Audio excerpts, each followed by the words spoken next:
So here we are at Holy Saturday. It's a day that is ambivalent for many churches today.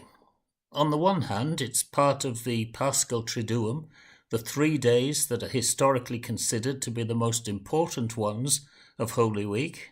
That is Maundy Thursday, Good Friday, and Holy Saturday. On the other hand, many churches seem to regard it as a kind of day off in between the great activity of services for Holy Week and the anticipation of the celebration to come tomorrow as we think about the resurrection and celebrate it. I suspect that one of the reasons for this is that it doesn't feature in the narratives of the Gospels. There isn't a passage of the Bible that we can read today to illustrate what I'm going to say. To be sure, there are a couple of references, one of them in Ephesians and one of them in 1 Peter, which in the early centuries gave rise to the notion that during this period Jesus was still active. He was, to use the terminology, harrowing hell.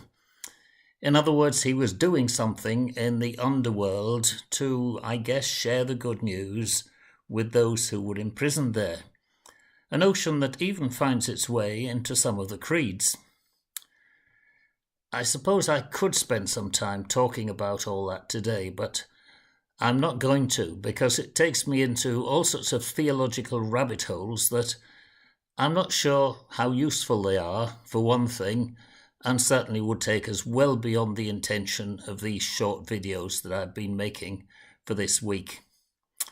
Instead, I want to reflect on my experience of the celebration of Holy Saturday, because for many churches, it's become a day of community activity within the church building, cleaning the building, clearing stuff out, meeting with all ages, building a resurrection garden in time for the celebrations of Easter Day, which are to come.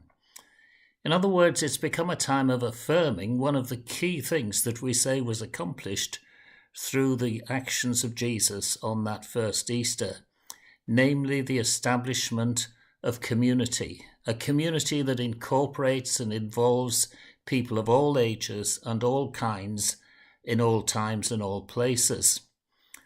I'm reflecting on my own experience of Holy Saturdays, doing that sort of thing, cleaning out the church building, making it ready for the celebration of the next day, and particularly building the Easter garden, which of course is an all-age activity.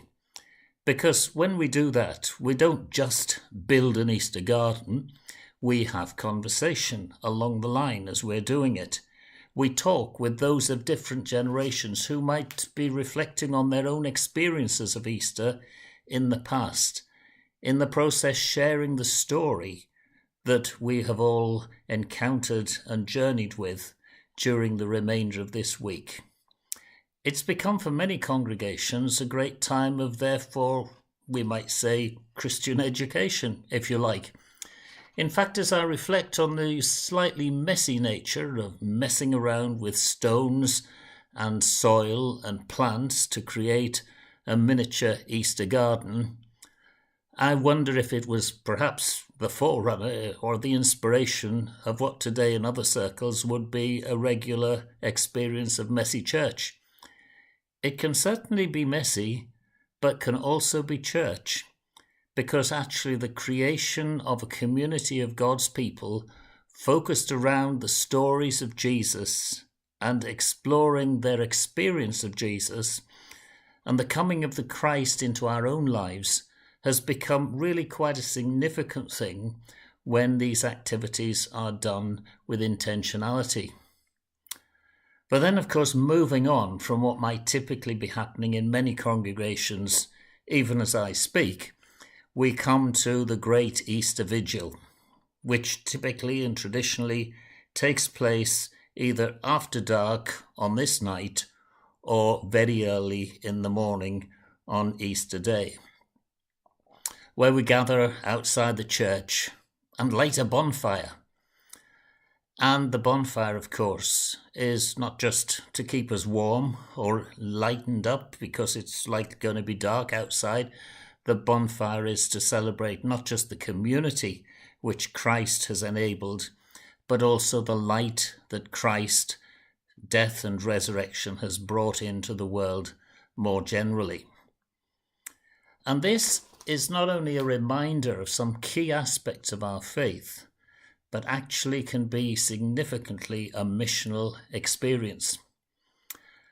Now, of course, I know that in the way many of our church buildings are located, it's not so easy to have a bonfire.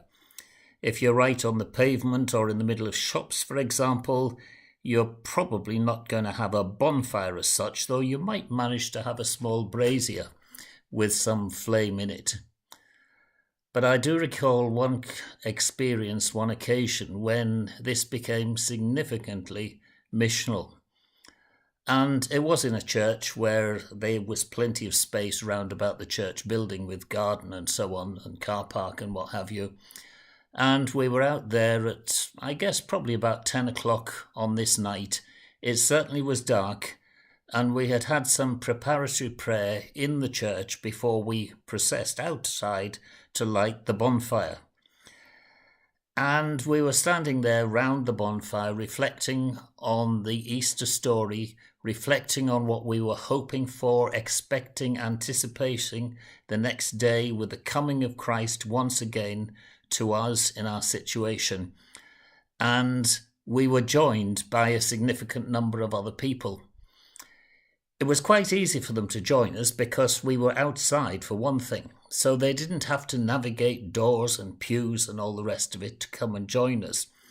But significantly, perhaps, the church was located on a main route, really, that people would be walking home, having been to the pub or whatever else they'd been on this evening, back to their homes.